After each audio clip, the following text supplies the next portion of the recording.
welcome. Thank you for joining me in episode number 157 of the Afrikaans translation of the Holy Quran.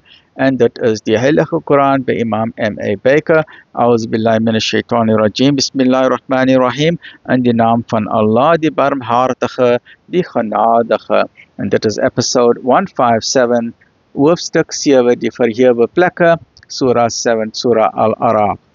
Afdeling 20 van die hoofstuk 7, goddelike gunste van die Israeliete, sê, O mensdom, ek is die boodskapper van Allah tot julle almal, van hom aan wie die koninkryk van die hemele en die aarde behoort. Daar is geen God nie behalwe hy. Dit is la ilaha illallah. Hy skenk die lewe en ook die dood, glo daarom in Allah en sy boodskapper, die ongeletterde profeet, wie is Muhammad sallallahu alaihi wasallam, wat in Allah en sy woorde glo, en volg hom sodat u reggelei kan word. En daar is 'n deel van die volk van Moses, wat deur die waarheid gerig word, en daardeur regverdig handel. En ons het hulle as afsonderlike nasies in 12 stamme verdeel. En toe sy volk hom om water gevra het ons aan Moses gesê, slaan die rots met u staf, en 12 fonteine het daardeur ontspring.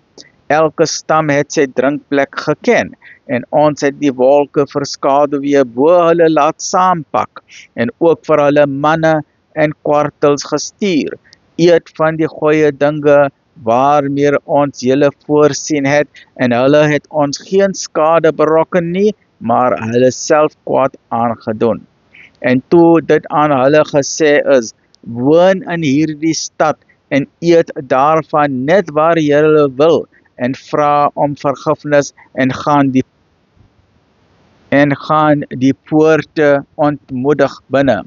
Ons sal al julle tekortkominge vergewe. Ons sal nog meer gee aan hulle wat goeie dade doen. Maar die onregverdiges tussen hulle het hierdie woord vervang met 'n ander wat nooit gesê is nie.